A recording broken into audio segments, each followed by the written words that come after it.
Salve alunos, tudo bem? Como é que vocês estão? Bem-vindos a mais uma aula de Biologia. Que bom que você voltou para nós encerrarmos o assunto fruto. Na aula anterior, na primeira parte da aula, nós vimos definição de fruto, quais são as funções que ele desempenha nas angiospermas, vimos também as camadas e os tipos básicos de fruto. E você viu que ele tem tudo a ver com o sucesso adaptativo desse grupo de plantas.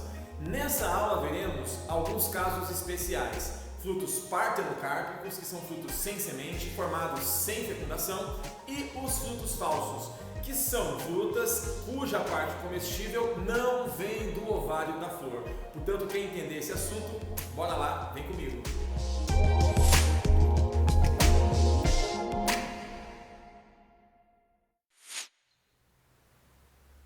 E antes de falarmos desse assunto de hoje, vamos só reforçar algo bem importante. Então você percebeu que os frutos têm a função de proteger e dispersar a semente e ele é exclusivo das angiospermas. E essa proteção e auxílio na dispersão ajuda no sucesso adaptativo dessas plantas, que são as plantas mais abundantes. Então entenda, toda angiosperma tem em algum momento do seu ciclo fruto e semente, flor, fruto e semente. Mesmo que eles não sejam tão evidentes, tão chamativos como, por exemplo, os frutos secos que nós vimos na aula anterior. E alguns deles você nem achava que fossem frutos realmente, correto? E cada um deles vai ter uma tática de dispersão diferente. Alguns utilizam o vento como dispersor, como por exemplo o dente de leão, aquele frutinho seco plumoso. Alguns utilizam a água, então eu vou chamar de anemocoria, dispersão pelo vento, hidrocoria, dispersão pela água, como o coco, e zoocoria, que é o caso mais comum, é quando a dispersão se dá por animais, seja de forma não intencional, como por exemplo o carrapicho, que é um tipo de fruto seco, gruda no pelo de um animal, ou quando o animal se alimenta do fruto da parte carnosa e leva a semente junto. Portanto, são formas que funcionam e todas elas vão muito bem, obrigado, ok? Então vamos ao assunto de hoje. Frutos partenocárpicos são frutos que não têm semente porque não ocorreu a fecundação. A regra é a seguinte: o fruto se forma após a fecundação. A fecundação dentro do saco, encontro dos gametas, depois tem a segunda fecundação que forma o endosperma e após isso há um crescimento desse ovário e ele vai formar o fruto. Quando não há fecundação, via de regra, o carpelo vai degenerar e não vai formar nada. Mas em algumas plantas, aparentemente, algum tipo de mutação permitiu a formação de fruto mesmo sem a fecundação. Ok? E esses frutos, o que não seria vantajoso para a planta no ambiente, porque a reprodução sexuada é vantajosa pela questão da diversidade genética, para o homem é vantajoso. E o homem, de forma muito inteligente, selecionou essas variedades. É o que nós chamamos de seleção artificial e passou a cultivá-las. Essas espécies, quando fazem partenocarpia de forma natural, só resta a elas a reprodução assexuada.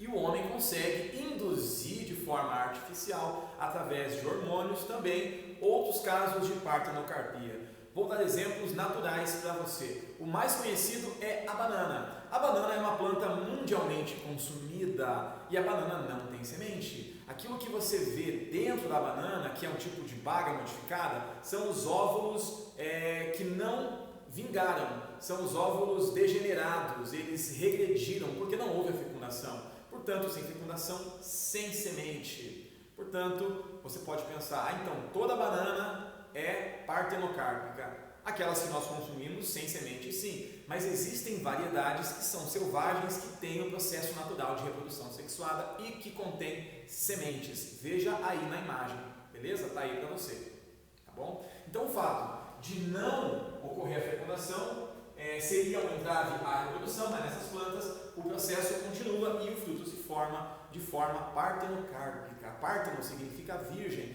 vem da mesma palavra usada em partenogênese, aquela reprodução das abelhas, por exemplo, no qual os óvulos não fecundados conseguem formar indivíduos viáveis, ok? Então, sem fecundação, fruto sem fecundação. E a banana é um caso natural, assim como existem outros também. Um outro exemplo muito legal de fruto partenocárpico é a laranja de umbigo ou laranja Bahia. Laranja Bahia porque ela tem origem na Bahia, no século XIX. Segundo as informações, um pé com alguma mutação produziu frutos sem semente em um mosteiro lá na Bahia no século XIX. E a partir desse exemplar foram produzidas outras mudas. Então todas as laranjas Bahia ou de umbigo que existem no mundo têm origem nesse exemplar mutante. Interessante que como a reprodução delas é só assexuada, não há fecundação, todas as laranjas Bahia têm praticamente o mesmo DNA, salvo algumas mutações locais, mas elas têm praticamente o mesmo material genético, porque toda a reprodução, nesse caso, é assexuada. Ela é chamada de laranja de umbigo porque ela tem essa marquinha. E algo que eu não sabia e aprendi para essa aula é que quando você corta isso daqui, você percebe que isso aqui é uma outra laranja. Olha que louco! É uma segunda laranja que atrofiou, ok? E apenas a maior se desenvolveu, possivelmente absorvendo substâncias dessa que não vingou. Por isso que ela é tão grande. Por isso que ela é maior que uma laranja normal. São duas e uma delas não se desenvolveu. É como se fossem gêmeos e um deles não vingasse. Ok? A laranja Bahia é um exemplo de fruto partenocárpico, fruto sem semente, assim como o limão Tahiti também, aquela variedade muito consumida, é um limão sem semente. O homem entendeu que a causa desse crescimento se deve a hormônios como auxinas e gibberelinas. E se a gente borrifar esses hormônios em alguns frutos, acontece também a partenocarpia induzida. Daí vem melancia sem semente, aí vem abóbora sem semente. São frutos que se desenvolvem por partenocarpia induzida. Legal, né? Ok? E vamos finalmente aos pseudofrutos. O termo pseudo significa falso. Como assim, professor? Frutos falsos? Vamos à explicação. Nós vimos que a definição de fruto é a parte que se desenvolve a partir do crescimento do ovário. Mas em algumas frutas, que é o nome que se dá aos frutos doces ou partes da planta doces, comestíveis e carnosas, em alguns casos, a parte que a gente come, a parte chamativa, comestível e cheirosa, suculenta, ela não vem do ovário, ela vem de alguma outra região acessória da flor. Por isso são chamados também de frutos acessórios. Olha a flor. A flor tem os verticilos florais inseridos na dilatação final desse caule, desse pedaço do caule. A gente vai chamar isso de receptáculo. E o que está logo abaixo é o pedúnculo. Quando algumas dessas regiões se desenvolvem na parte carnosa e comestível, a gente vai dizer que é um fruto falso. Tá? Ainda pode ocorrer que ele se desenvolva a partir do eixo da inflorescência, como no caso do abacaxi. Mas sempre que a parte comestível vem de uma outra região que não é o ovário, ele não é um fruto de verdade. Logicamente, você vai ter ali naquele órgão o fruto, só que ele vai ser um fruto seco. A parte comestível não vem do ovário, o fruto de verdade é pequeno, normalmente discreto e muitas vezes passa desapercebido. Vamos então aos exemplos de pseudofrutos. Eles podem ser simples, compostos ou múltiplos. O pseudofruto simples ele é formado a partir de uma flor com um ovário somente, com um carpelo somente. Essa classificação de frutos simples também se aplica aos frutos carnosos, baga e drupa. Todos eles são frutos carnosos simples, ok? Nesse caso aqui, o pseudofruto simples deriva de uma flor com apenas um ovário, mas esse ovário não se desenvolve. Quem vai se desenvolver ficando suculento é o receptáculo floral, que é essa parte que está sustentando a flor. E temos como exemplos o caju. O caju tem uma parte comestível muito suculenta, que produz um suco muito saboroso. Ele, apesar de ser amarrento, é muito consumido. E essa parte comestível não vem do ovário, ela vem do receptáculo que se desenvolveu, ok? E ficou suculento. Professor, mas e o ovário? Fez o quê? Para onde foi? O ovário, nesse caso, vai formar uma castanha de caju. Portanto, o fruto, nesse caso, é um fruto seco e a parte comestível é um fruto acessório ou fruto falso. Outro exemplo é a maçã. A maçã também é um pseudofruto simples, tem uma flor e um ovário somente, e a parte comestível vem do receptáculo. O fruto de verdade é essa parte seca que fica aqui no interior, com as sementes, é um frutinho seco. Então não quer dizer que não tenha fruto aqui. Tem, mas a parte que você acha que é o fruto, na realidade não é. O fruto está bem discreto, bem escondidinho ali dentro. Beleza? Então a parte comestível da maçã, da pera e do caju são os receptáculos florais desenvolvidos, ok?